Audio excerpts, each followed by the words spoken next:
안녕하세요. 이번 시간에는 의제매입세 공제를 배우도록 하겠습니다. 사업자가 면세 농산물 등을 구입해서 부가가치세가 과세되는 재화를 제조, 가공하거나 용역을 창출하는 경우에는 일정한 금액을 매입세액으로 의제해서 매출세액에서 빼겠다. 일단 요건을 먼저 봅시다. 의제매입세 공제라는 제도가 우리가 흔히 보는 사람들 중에는 가장 피부에 와닿는 사람은 삼겹살집? 돼지고기를 사와요. 돼지고기가 면세죠. 그러니까 계산서를 받고 사올 거란 말이지. 그럼 매입세액이 없어. 그리고 내가 이제 서비스를 해가지고 용역을 제공하죠. 그럼 서비스는 이 삼겹살집에서 파는 거는 과세예요. 그러니까 나는 매입세액을 부담하지 않았지만 없지. 근데 이제 과세해서 내다 파는 게 과세가 되니까 나는 항상 매출세액만 있고 매입세액이 없어. 이제 이 제도를 좀 더 이론적으로 알아야 될 필요는 없지만, 이 면세가 과세를 거쳐서 가는 과정에 부가세가 두 번 과세되는 환수 효과 이런 효과라는 게 있다고 쳐요. 그래서 이제 예뻐서 빼주는 건 아니고 그냥 매입세액이 없지만 있는 걸로 일정 부분이 있는 걸로 가정을 해서 빼주는 제도야. 그렇게 보시면 돼요. 첫 번째, 사업자가 부가가치세를 면제받아 공급받거나 수입한 농산물, 축산물, 수산물, 임산물 이걸 합쳐서 이제 면세 농산물 등을 사와 가지고 이걸 원재료로 해서 이걸 제조하거나 가공하거나 그래서 물건을 만들어 팔거나 또는 아까 식당처럼 용역을 팔거나 이렇게 해서 손님한테 부가세를 걷어. 그러면 이 당신이 사온 면세 농산물을 일정한 금액만큼이 매입세액이 있는 걸로 가중해 주겠다. 그래서 빼라. 그러려면 증빙 서류를 제출하는 얘기예요. 의제매입세 공제를 받으려는 사업자는 면세 농산물 등을 공급받은 사실을 증명하는 의제매입세 공제 신고서라는 것도 작성해야 되고, 만약에 계산서로 받아오면 당연히 매입처별 계산서 합계표를 내야 되고, 또 혹시 이거를 신용카드로 결제해 오면 신용카드 매출전표 등 수령명세서라는 것을 세무서장한테 함께 제출해야 매입세액을 공제해 주겠다. 증빙을 첨부하라는 얘기죠. 계산서나 신용카드로 결제해 와라 이런 얘기입니다. 근데 다만 내가 제조업자인데 농업인으로부터 면세 농산물 등을 직접 공급받아요. 사업자로부터 받으면 계산서나 신용카드 결제할 수 있겠는데, 농업인으로부터 직접 받는데 그 사람 보고 계산서 발행해라 아니면 신용카드 결제해달라 이렇게 하면 못하는 사람이 있잖아요. 그래서 이런 경우에는 그런 증빙이 없어도 상관없겠다. 그러니까 매입처별 계산서 합계표 내지 않아도 되고, 그 부분에 대해서 신용카드 수령 명세서도 안 내도 되고, 즉 의제매입세 공제 신고서만 그냥 작성해도 된다. 제조업자만, 농업인으로부터 이렇게 직접 구입하면 그런 건 봐두시면 되겠고. 그 다음에 이제 그러면 얼마의 의제매입세액이 있는 걸로 계산을 해줄 거냐.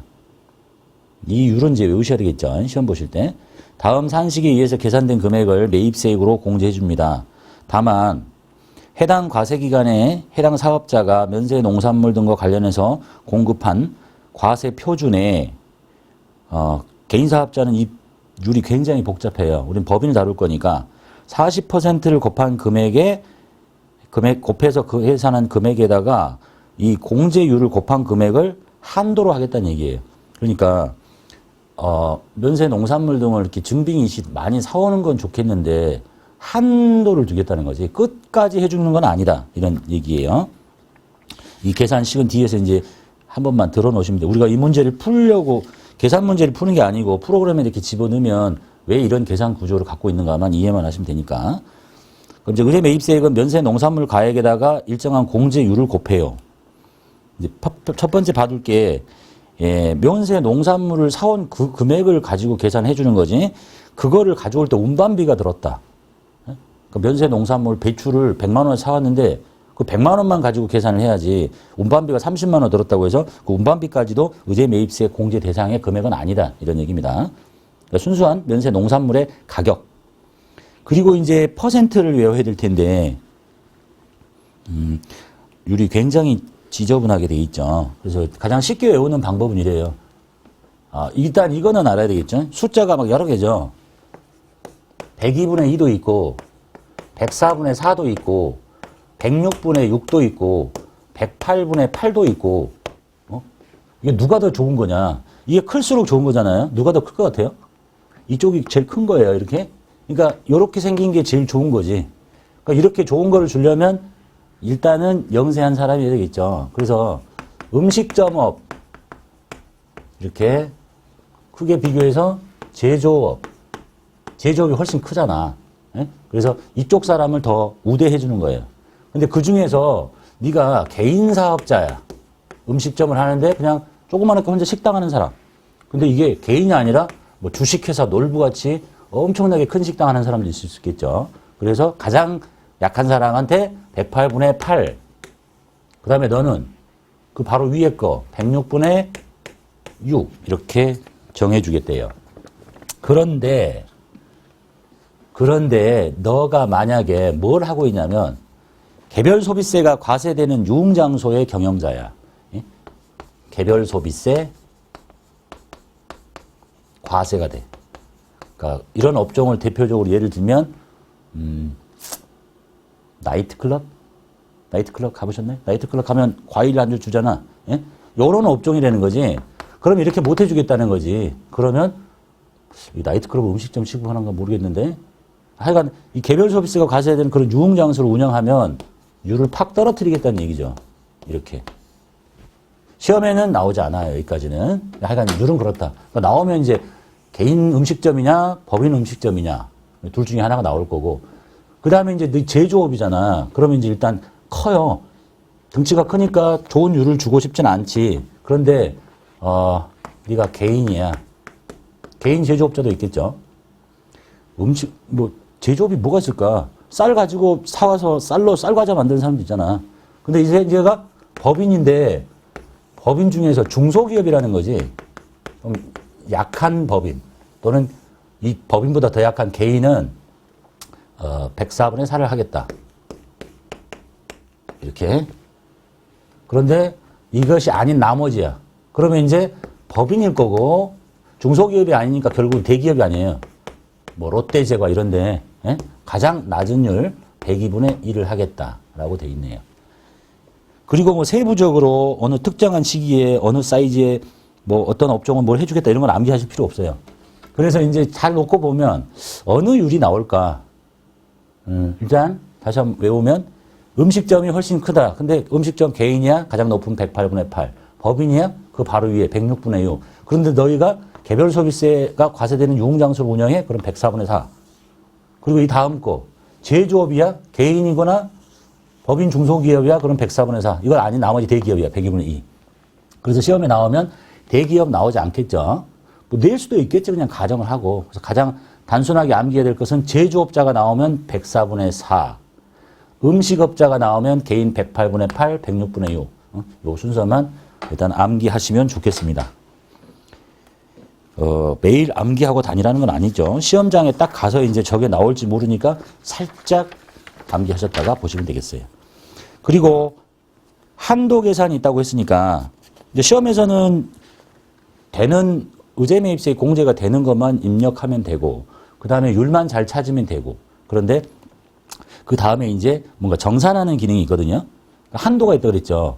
사원대로 이 율을 다 곱해서 해주지는 않겠다는 얘기야. 어느 정도 한도를 두겠는데 그것을 이제 이해하기 위해서 나온 계산 구조가 다음에 있는 예제예요. 자, 여기 예제를 한 번만 보면 이해만 하시면 돼요. 여러분 계산하라는 거 아니니까. 예, 보니까 1기 때하고 2기 때가 있는데 1기 예정 때 어떻게 팔았냐면 면세 농산물 등으로 사와가지고 이게 이제 계산서를 받아온 게 사온 거죠. 사온 것이 2천만 원이야. 그래가지고 열심히 자공해가지고 뭘 팔았겠지. 판 게 과세 표준이라는 뜻이거든요. 3천만 원어치를 팔았어요. 예정신고 때. 그리고 자 1기 확정 때 숫자를 단순하기 위해서 똑같이 했다 칩시다. 과세 표준 3천만 원 팔았고 계산서를 받아온 게 2천이야. 이 사람 율을 104분의 4쯤으로 합시다. 여기 있는 사람이라고 보고 그러면 이런 한도가 없으면요. 이 사람 판 것은 이거니까 사온 것이 2천만 원인데 이것 중에 104분의 4만큼이 매입세액이 있는 걸로 가정을 해주기 때문에 계산한 금액은 769230이에요. 그럼 예정신고 때 이렇게 계산서 받아서 의제매입세 공제 신청서를 작성하면 요 금액만큼이 매입세액이 있는 걸로 빼주는 거예요. 그리고 한도가 없으면 금액 똑같잖아. 이만큼 똑같이 받을 거야. 769230. 근데 그렇게 못 해주겠다는 얘기지. 응? 한도를 정하겠다. 그래서 다음 식 보면요.